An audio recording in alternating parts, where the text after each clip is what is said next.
аз тръгнах да преследвам една друга своя мечта.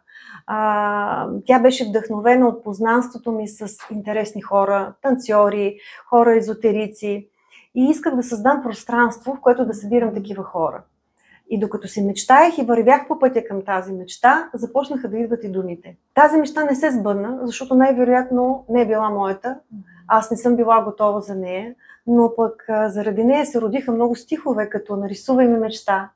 После моля те, служи и крила. Път пред нея постели и небе й отдели. Време и любов, дай ги за благослов.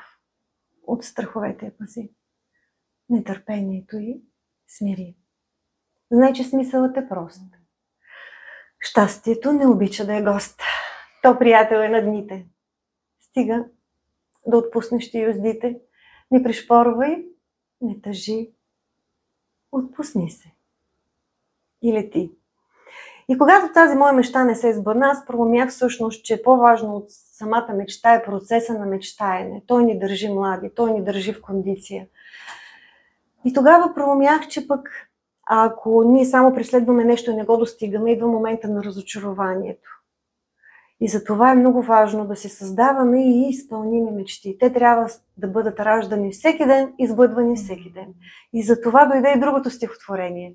Всеки ден си създавай мечта, мъничка, малка, изпълнима, с крила.